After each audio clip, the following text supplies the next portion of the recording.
Welcome to another video from cardboardeast.com. My name's Jay. I play Asian board games and share what I find with all of you. In this video, we're going to go for a lovely little stroll on Geisha's Road, the upcoming 2021 Kickstarter from Emperor S4 and Taiwan board game design.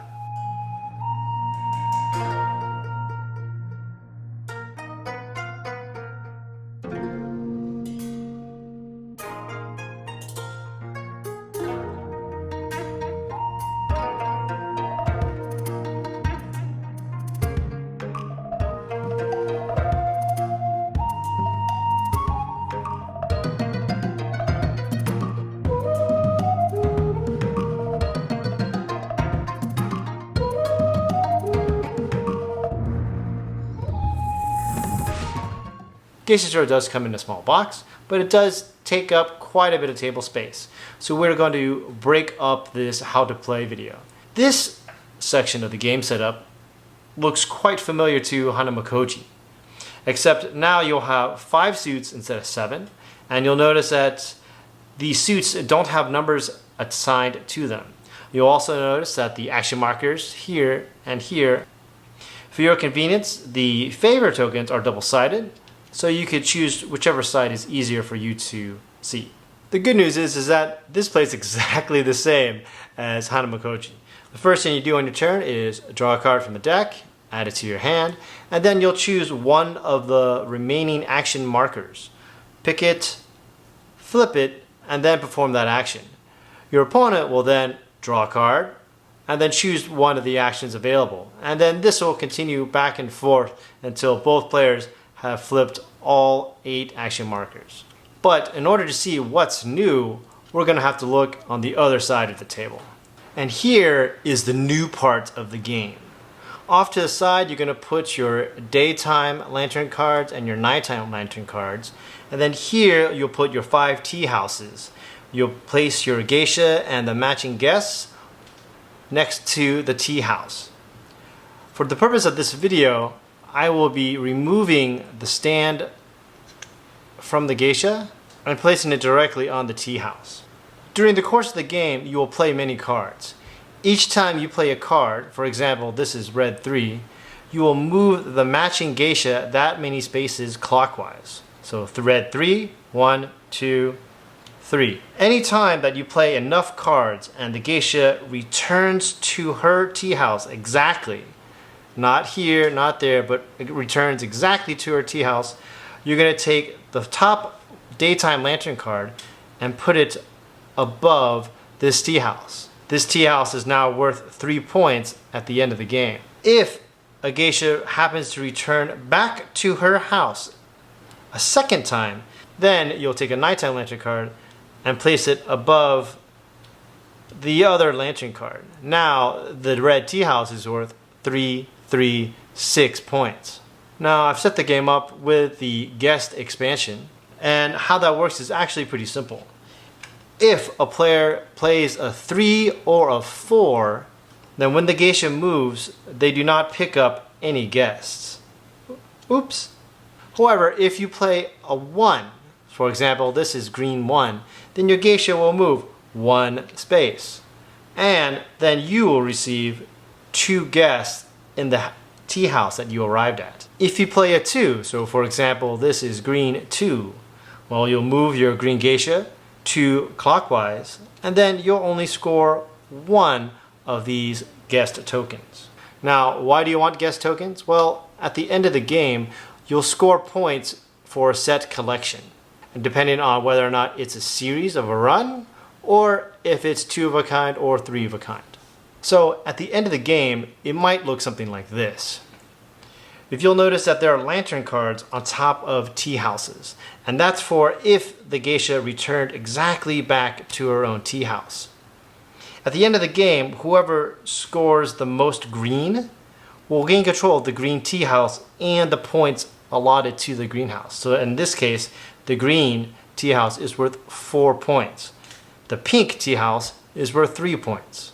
You'll play 3 rounds, and the best 2 out of 3 rounds wins Geisha's Road. Alright, let's cut straight to the meat and potatoes. Do I think Geisha's Road is better than the modern classic Hanamikoji? I really can't say. I really like both games. The best way for me to describe this is Azul.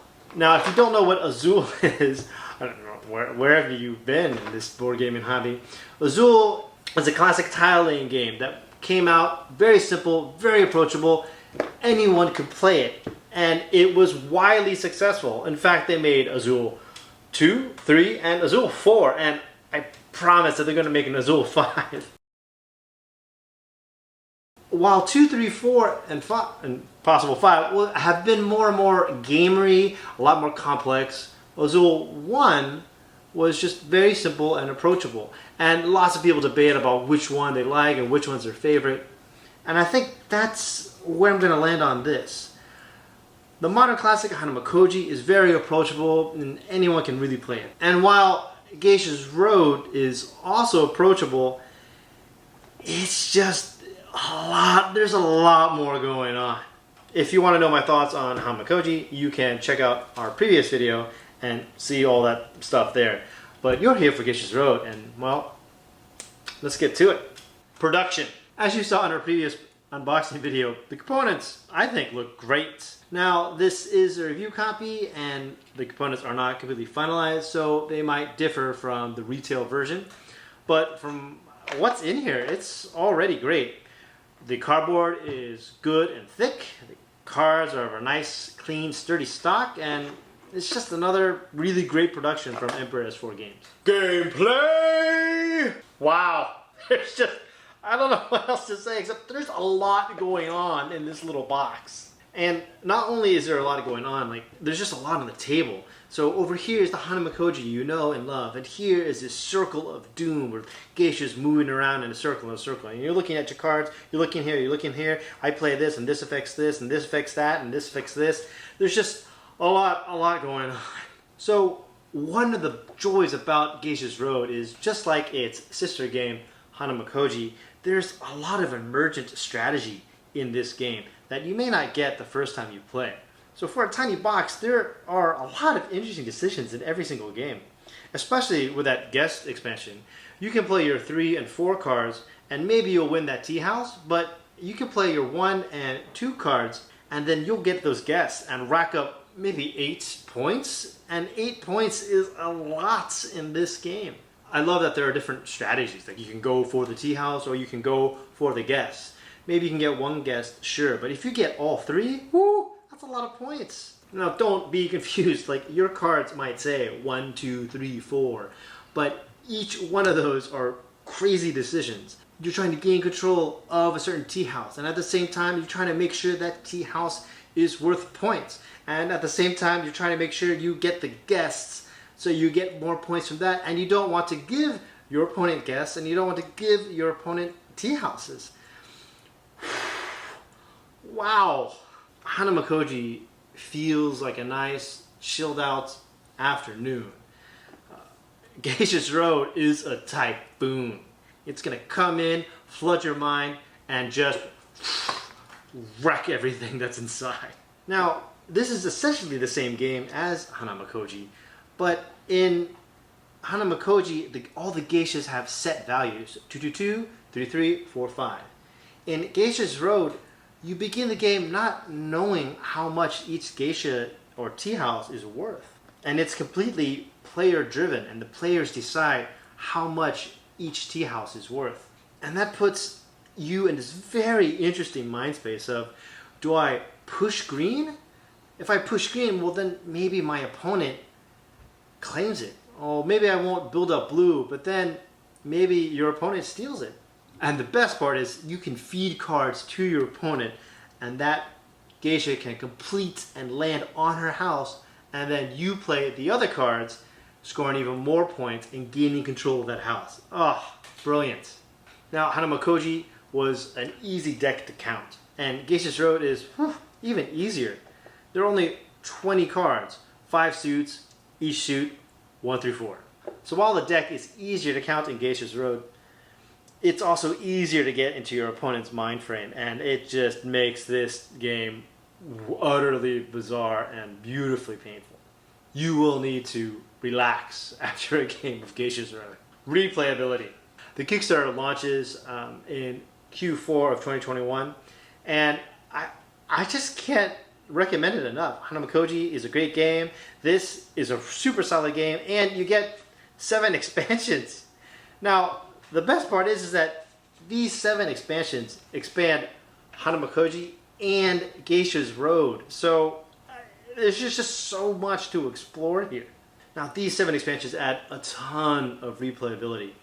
And what's really interesting to find as you play all of them and explore from Hanamikoji and Geisha's Road is that some of these will play differently in Hanamikoji than they will in Geisha's Road.